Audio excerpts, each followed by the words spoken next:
الحمد للہ رب العالمین والصلاة والسلام علی سید المرسلین اما بعد فاعوذ باللہ من الشیطان الرجیم بسم اللہ الرحمن الرحیم الصلاة والسلام علیک یا رسول اللہ وعلی آلک واصحابک یا حبیب اللہ الصلاة والسلام علیک یا نبی اللہ وعلی آلک واصحابک یا نور اللہ۔ میٹھے میٹھے اسلامی بھائیوں اور مدنی چینل کے ناظرین، سلسلہ ہے ایک قصہ ہے قرآن سے۔ قرآن ہے میرا رہنما، قرآن شفا ہے، نور ہے قرآن، جلا دل کی میرا قرآن، رضا رب کی میرا قرآن، قرآن قرآن۔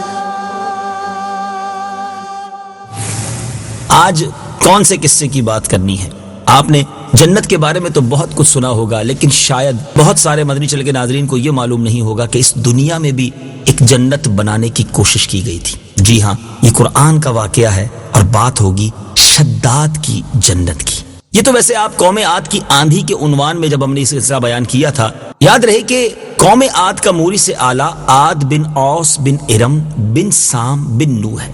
اس عاد کے بیٹوں میں شداد بھی ہے۔ یہ بڑی شان و شوکت کا بادشاہ ہوا ہے۔ اس نے اپنے وقت میں تمام بادشاہوں کو اپنے جھنڈے کے نیچے جمع کر کے سب کو اپنا مطیع اور فرما بردار بنا لیا۔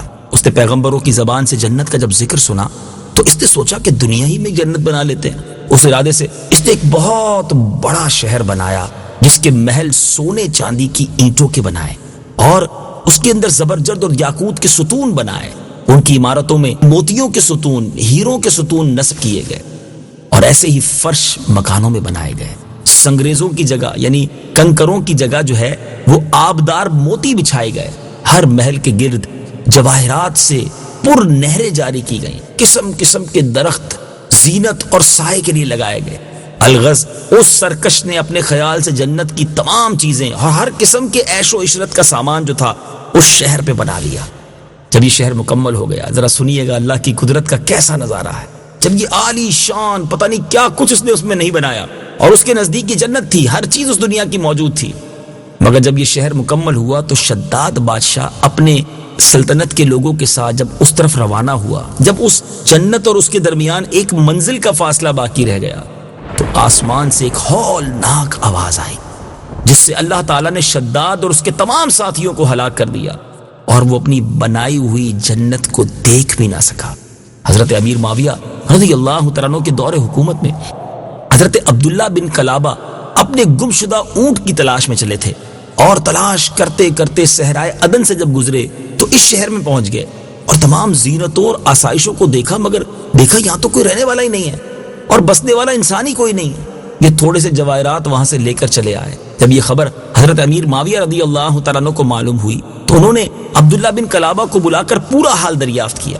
انہوں نے جو کچھ دیکھا تھا سب کچھ بیان کر دیا۔ پھر حضرت امیر معاویہ رضی اللہ تعالیٰ عنہ نے حضرت کعب الاحبار رضی اللہ تعالیٰ عنہ کو بلوایا اور ان سے دریافت کیا کہ کیا دنیا میں کوئی ایسا شہر بھی ہے؟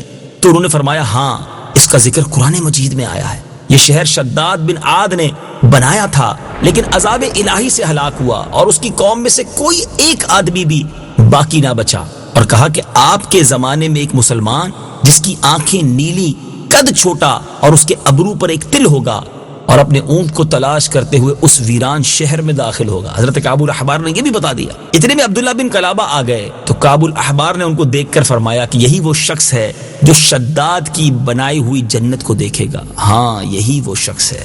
کیا بات ہے صحابہ کرام کی، کیسا علم رکھتے ہیں۔ قرآن اس کے بارے میں کیا کہتا ہے؟ آئیے تلاوت قرآن اور اس کا ترجمہ سنتے ہیں۔ أَلَمْ تَرَ كَيْفَ فَعَلَ رَبُّكَ بِعَادٍ إِرَمَ ذَاتِ الْعِمَادِ الَّتِي لَمْ يُخْلَقْ مِثْلُهَا فِي الْبِلَادِ وَثَمُودَ الَّذِينَ جَابُوا الصَّخْرَ بِالْوَادِ وَفِرْعَوْنَ ذِي الْأَوْتَادِ الَّذِينَ طَغَوْا فِي الْبِلَادِ فَأَكْثَرُوا فِيهَا الْفَسَادَ فَصَبَّ عَلَيْهِمْ رَبُّكَ سَوْطَ عَذَابٍ۔ ترجمہ: کیا تم نے نہ دیکھا کہ تمہارے رب نے عاد کے ساتھ کیسا کیا؟ وہ ارم ستونوں جیسے قد والے کہ ان جیسا شہروں میں پیدا نہ ہوا، اور سمود جنہوں نے وادی میں پتھر کی چٹانیں کاٹی، اور فرعون جو میخوں والا تھا جنہوں نے شہر میں سرکشی کی پھر ان میں بہت فساد پھیلا دیا، تو ان پر تمہارے رب نے عذاب کا کوڑا برسایا۔ اے میرے میٹھے اسلامی بھائیوں اور مدنی چینل کے ناظرین، اللہ تبارک و تعالیٰ کو بندوں کی سرکشی، تکبر اور غرور بے حد ناپسند ہے۔ اس لیے خداوند قدوس کا دستور ہے کہ جو سرکش اور متکبر قوم جس نے زمین میں اپنی سرکشی اور ظلم اور عدوان سے فساد پھیلایا، اس قوم کو قہر الہی نے کسی نہ کسی عذاب کی صورت میں ظاہر ہو کر ہلاک اور برباد کر دیا۔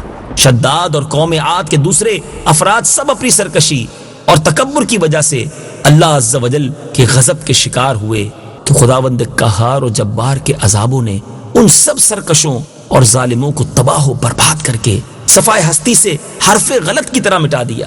لہٰذا ان قوموں کے عروج و زوال اور ان لوگوں کے عذاب الہی سے پامال ہونے والی داستانوں سے ہم سب کو عبرت اور نصیحت حاصل کرنی چاہیے، کیونکہ قرآن کریم میں ان اقوام کے انجام کے ذکر کا مقصد ہی یہ ہے کہ اہل قرآن ان کی داستان سن کر عبرت پکڑیں، خوف الہی سے ہردم لرزاں رہیں۔ مسلمانوں کو لازم ہے کہ قرآن مجید کی بکثرت تلاوت کریں اور اس کا ترجمہ بھی پڑھا کریں اور اس کی یہ واقعات سنیں، تفسیر پڑھیں۔ اے میرے میٹھے اسلامی بھائیوں، اب تو صراط الجنان تفسیر قرآن آپ کے پاس ہے، کتنی آسان اردو میں ترجمہ قرآن بھی ہے، تفسیر قرآن بھی ہے، اس میں بھی یہ واقعات موجود ہیں۔ اے میرے میٹھے اسلامی بھائیوں، ہمیں تکبر سے بچنا ہے۔ جو کچھ میرے اور آپ کے پاس ہے وہ رب نے دیا ہے، چاہے دولت ہے، چاہے شہرت ہے، چاہے عزت ہے، چاہے خوبصورتی ہے، چاہے آواز ہے، جو کچھ ہے میرے اور آپ کے پاس وہ رب کی عطا کردہ ہے۔ تکبر کس بات کا؟ رب جب چاہے اسے واپس لے سکتا ہے۔ متکبرین رب کو پسند نہیں ہے۔ اللہ جتنی نعمتیں عطا کرے اتنا سر جھکنا چاہیے، اتنی عاجزی اور انکساری ہونی چاہیے، اتنا رب کی فرما برداری ہونی چاہیے۔ یہ قوموں کے احوال ہمیں بتا رہے ہیں کہ جنہوں نے سر اٹھا کر معاذ اللہ رب کے سامنے سرکشی کی، ان کے سر ہی کو ختم کر دیا گیا، ان کا وجود ہی کہیں باقی نہ بچا، ان کی داستان نہیں ہے آج دنیا میں۔ اتنی بڑی جنت بنا کر بھی اپنی جنت نہ دیکھ سکا کیونکہ چلا تھا قدرت سے مقابلہ کرنے۔ اللہ مجھے اور آپ کو فرما بردار اور عاجزی کا پیکر بنائے۔ مدنی چینل دیکھتے رہیے، قرآن پاک پڑھتے رہیے، سمجھتے رہیے، انشاءاللہ فیضان قرآن سے ہم سب کے دل بھی منور ہوں گے۔ اللہ کریم مجھے اور آپ کو قرآن پاک سے سچی محبت عطا فرمائے، آمین بجاہ النبی الامین صلی اللہ تعالی علیہ وسلم۔